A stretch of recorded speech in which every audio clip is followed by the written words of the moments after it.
नमस्ते, ओम साई राम और इसी के साथ साथ हैप्पी एंड पॉजिटिव वाला गुड मॉर्निंग। आज जो रीडिंग करेंगे थोड़ा डिफरेंट होगा। मैं कार्ड्स निकालूंगी, ना ही कुछ सवाल है मेरे मन में ना ही जवाब। मैं कार्ड्स के अकॉर्डिंग बात करूंगी, गाइडेंस मैं देने की कोशिश करूंगी टैरो कार्ड्स के अकॉर्डिंग। जो भी मुझे कार्ड्स दिखेंगे ये जनरल रीडिंग है, सबके लिए है, जेंडर स्पेसिफिक नहीं है। मेल फीमेल मैस्कुलाइन फेमिना मतलब masculine feminine and married unmarried, अगर आप स्टूडेंट हो वो भी देख सकते हो। बस मैं कार्ड्स के हिसाब से बात करूँगी, जो भी कार्ड्स मुझे दिखेंगे मैं गाइडेंस दूँगी, क्योंकि सुबह सुबह क्या करना चाहिए आपको अपने लाइफ में टैरो कार्ड से देखते हैं, राइट। तो ऐसा कुछ सवाल आज नहीं है। अगर मैं बोलती कि हाँ गाइडेंस है तो गाइडेंस ही करती, लेकिन मेरे मन में ऐसा कुछ आया नहीं था, तो मैंने सोचा कि कार्ड्स के अकॉर्डिंग रीडिंग करते हैं। जिनसे भी रेजोनेट होंगी प्लीज़ कमेंट पे आके बताना, और आपको कौन सी टॉपिक पे रीडिंग चाहिए है ये भी मुझे आप बताओ, कमेंट करो। अगर आप मुझसे और मेरी रीडिंग से कनेक्ट कर पाते हो तो ही कमेंट पे बताना, ठीक है। और चलो देखते हैं कार्ड्स क्या कहते हैं।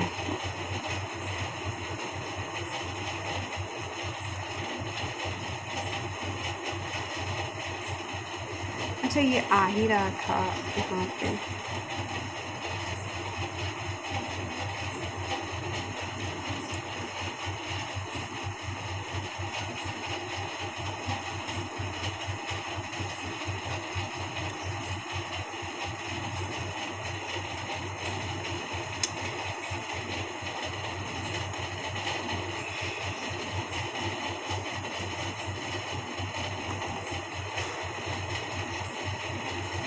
आज मैंने थोड़ा डिफरेंट तरीके से कार्ड को ऐसे, अब मैं ऊपर की रो से जो कार्ड आएंगे उसके ऊपर बात करूँगी, ठीक है। सबसे पहले है 7 ऑफ सॉर्ड्स, ओके, थोड़ा बच के, हाँ। फिर है जजमेंट, ओके। फिर है 10 ऑफ वॉन्ड्स, ओके। फिर है the hierophant, okay. 10 of cups, okay. फिर आया है क्वीन ऑफ वॉन्ड्स, फिर आया है क्वीन ऑफ सॉर्ड्स। मुझे यहाँ पे जो दिख रही है, सबसे पहले चीटिंग हुई है आपके साथ, जो भी मेरे व्यूअर्स हैं। किसी ने आपको धोखा दिया है, किसी ने आपको झूठ बोला है, चाहे वो करियर के तरफ से हो, चाहे वो लव लाइफ के तरफ से हो, चाहे वो कोई भी लाइफ ऑफ एरिया से हो। रिसेंट आपको ऐसा कुछ झटका मिला है जहाँ पे आपको कुछ सच्चाई रिवील हुई है आपके सामने, क्योंकि जजमेंट का कार्ड है। क्यों जजमेंट का कार्ड आया है 7 ऑफ सॉर्ड्स के साथ? ये इसीलिए 7 ऑफ सॉर्ड्स के बाद ही जजमेंट आया है। ये जो धक्का है, ये जो झटका है आपको जो मिला है, झूठ फरेब, किसी ने झूठ बोल दिया, किसी ने आपको कुछ हुआ और था और बोला कुछ और गया, आपको क्या बोलूँ, आपके सामने पर्दा रखा गया, तो वो सारी चीज़ें रिवील हुई है। जहाँ पे आपने ना, ये जो भी आपको दुख मिला है, या फिर हार्ट ब्रेक हुआ है, या फिर किसी से धोखा मिला है, बहुत करीबी से धोखा मिला है, या फिर अपने बिजनेस पार्टनर से धोखा मिला है, या फिर कोई अपना घर का सदस्य, भाई धोखा करते, बहन भाई धोखा करते, तो हो सकता है ऐसा कोई इंसान जहाँ पे आपको बहुत हर्ट फील हुआ है और आपने डायरेक्ट कनेक्ट किया है उस सुप्रीम पावर से, जहाँ पे आपने बोला है, मतलब दुआएं की है कि क्या है ये, क्यों हुआ मेरे साथ, मैं तो ऐसा नहीं चाहता था या चाहती थी, और मेरे साथ ऐसा क्यों हुआ। तो आपने ऐसे, मतलब होता है ना, आप जब ये बोल रहे थे कि मेरे साथ ही ऐसा क्यों हुआ, वो डायरेक्टली उस यूनिवर्स तक पहुंच चुका है, क्योंकि आपके लिए जजमेंट होने वाला है। उस बर्डन, मतलब उस धोखे से, उस फरेब से आपके मेंटली बहुत मतलब होता है ना, आप बहुत ही ज़्यादा मेंटली क्या बोलूँ, स्टक, बोझ, मतलब आपको ऐसा फील होता है, वो एक बर्डन, जैसे कि एक कोई बहुत ही बड़ा बोझ आपके ऊपर ऐसे रखा गया है क्योंकि आप वो सहन नहीं कर पा रहे हो। वो जो चीटिंग, वो जो धोखा आपको मिला है, वो कभी आपने उस इंसान से या फिर उस जगह से आपने कभी एक्सपेक्ट ही नहीं किया था, और वो आप एक्सेप्ट नहीं कर पा रहे हो, तो ये माइंड कॉन्फ्लिक्ट है। और एक चीज़ हो सकती है, इतने सारी सिचुएशन चल रही हैं, ठीक है, और ऊपर से घर का कुछ बोझ है, या फिर कुछ ऐसे आपसे रिलेटेड कुछ ऐसी चीज़ें हैं जो बहुत ही ज़्यादा इस सिचुएशन में, ये सारी चीज़ों के साथ साथ ये बर्डन भी है, जहाँ ये एक बहुत ही बड़ा दायित्व आपको मेंटेन करना हो रहा है, ऐसा भी हो सकता है। फिर आया है द हेरोफेंट का कार्ड। ये कार्ड हमें ये रिप्रेजेंट करता है शादी, ये रिप्रेजेंट करता है न्याय, और ये रिप्रेजेंट करता है जस्टिस भी बोला जा सकता है, क्योंकि यहाँ पे एक इंसान बैठे हुए हैं, जहाँ जैसे कोर्ट पे जज बैठते हैं वैसा वाला, और ये सही और गलत का न्याय करते हैं, और यहाँ ये न्यायालय है। और यहाँ पे द हेरोफेंट का कार्ड के बाद ही आया है 10 ऑफ कप्स, ठीक है। तो यहाँ पे मुझे ज़्यादा से ज़्यादा लग रहा है शादी के मामलात है, शायद शादी को लेके कुछ ऐसे इश्यूज़ हुए हैं घर पे, जहाँ पे शादी पक्का है। ये जो 10 ऑफ कप्स है, यहाँ पे मैं देख पा रही हूँ, ये जो बर्डन बोझ है, ये एक ही चीज़ उतार सकता है, शादी के बाद होगा क्या, एक विश फुलफिलमेंट। और ये सारी चीज़ें जो भी हुई है, यहाँ से मुझे कुछ सिनारियों पे ऐसा दिख रहा है कि किसी के साथ जो चीटिंग हुई थी, तो हो सकता है कि किसी ने बोला था कि शादी करेंगे, लेकिन उन्होंने किसी और के साथ शादी करके खुश रह रहे हैं, ऐसा भी हो सकता है, राइट। और किसी के लिए ये जो बोझ है, बर्डन है, शादी को लेके है, शायद घर पे किसी का शादी करवाना है, और कुछ ऐसी चीज़ें हो चुकी है आपके साथ जहाँ पे आपको धोखा मिल गया है, ठीक है। तो नीचे वाले रो पे तीनों कार्ड बहुत, यहाँ ऊपर भी अच्छा कार्ड है, जैसे जजमेंट है, और हेरोफेंट का कार्ड है, द हेरोफेंट। और नीचे वाले रो से ये आ रहा है कि क्वीन ऑफ वॉन्ड्स है, क्वीन ऑफ सॉर्ड्स है, और 10 ऑफ कप्स है।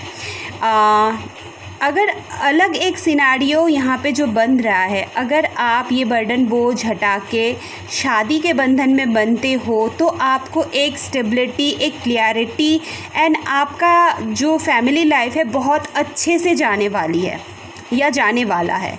मुझे यहाँ पे यही दिख रही है।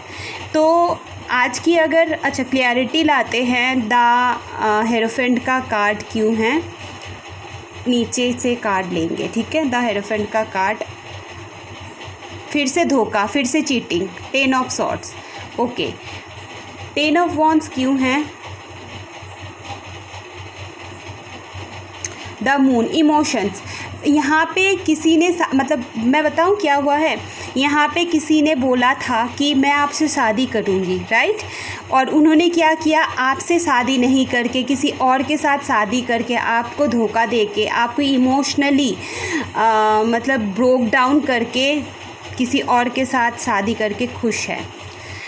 और क्वीन ऑफ वॉन्ड्स है, ये कोई लेडी फिगर हो सकती है। यहाँ पे जो मेरे जेंट्स व्यूअर्स हैं उनके साथ ऐसा हो सकता है, ठीक है। और जो मेरी लड़की व्यूअर्स है उनके लिए ऐसा हो सकता है किसी ने उनके पार्टनर ने उन्हें चीट किया है। तो आपको अंत में जाके क्लियरिटी ये मिली है कि उन्होंने आपके साथ धोखा किया है, शादी का वादा आपको किया और उन्होंने शादी किसी और से किया। यस, 2 ऑफ पेंटिकल्स बैलेंस नहीं है, जगलिंग पीरियड चल रही है। और पेज ऑफ कप्स है। तो यहाँ पे पूरा सिनारियो पे अगर मैं बताऊँ, 2-3 तरह की सिनारियो निकल के आई है, क्योंकि ये जनरल रीडिंग है और सबके साथ मैच कर भी सकती है, नहीं भी, तो ब्रॉड माइंड रख के देखनी है। यहाँ पे यही दिखाई दे रही है कि यहाँ पे शादी को लेके चीटिंग हुई है और आपको धोखे में रखा गया है। आपके लिए जजमेंट ज़रूर होंगी, तो डोंट वरी, जो भी होता है अच्छे के लिए होता है। ये इंसान आपको नहीं, खुद को ही चीट किया है, जिन्होंने भी किया है, ठीक है। उन्होंने एक सच्चा प्यार करने वाला इंसान को खो दिया। तो आपने क्या खोया? आपने तो एक चीटिंग करने वाला इंसान को खोया, राइट। वो डिज़र्व ही नहीं करते थे आपको। तो इतना आप मत घबराइए, कुछ ना कुछ बाबा ने, यूनिवर्स ने आपके लिए अच्छा रखा है। तो ऐसे सिचुएशन पे आपको क्या करनी है?